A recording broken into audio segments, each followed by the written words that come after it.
Ideju darbnīcas Talsu pirmskolas izglītības iestādē Sprīdītis notiek jau 5. reizi, un iepriekšējo darbnīcu vēlmes patiešām īstenotas. Piemēram, darbinieku godināšana, Sprīdīša dziesmu un deju svētki Talsu tautas namā, āra klase un vēl.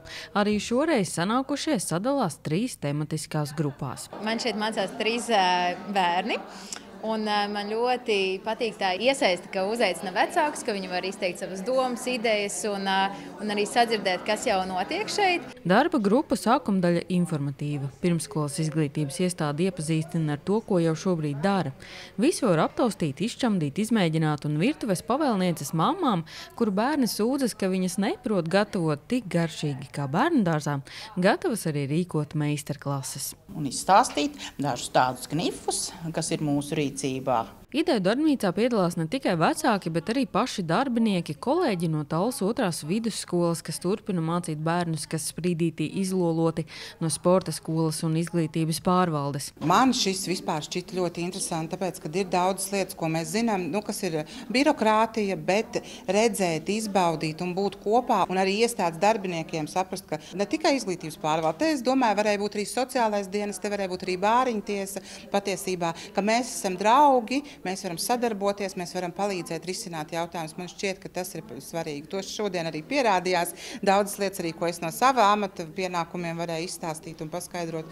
Un jau mums ir sadarbība, jau pasākumi, ko mēs tulīt arī vēl veiksim. Vecākiem no tām ideju darbnīcām ir labums, ka viņi tad tiek pie tām lietām, kas ir labāks viņiem bērniem. Bet kāpēc tas ir svarīgi jums? Mums jau ir kopīgs mērķis, laimīgi bērni. Mēs gribam, lai mūsu Sprīdītī ir vislaimīgākie bērni. Būtībā galvenā atslēga vienmēr ir sadarbība, jo viens nevar neko. Tāpēc mēs arī vienmēr esam par to, ka ir šādas ideju darbnīcas un var dalīties idejās, un no tā izriet arī pēc tam kaut kas labs, ko mēs varam īstenot un būt vēl labāki.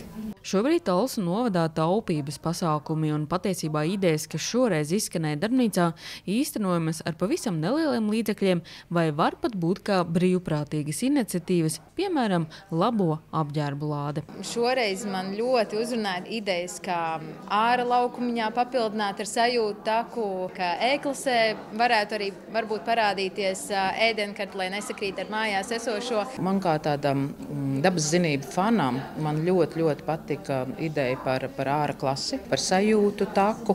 Es ļoti priecājos, ka ir šī te pārdomātā ēdienkarte, ka ir medmāsa, kas iet un strādā arī ar zobu higienas jautājumiem un infekcijām. Un tas viss, man šķiet, te strādā fantastiska komanda. Viņi visi skatās vienā virzienā. Un mēs arī gribam skatīties tajā virzienā. Un viņi atkal paskatās uz mums, un viņi paskatās mūsu virzienā. Tā tas veidojās.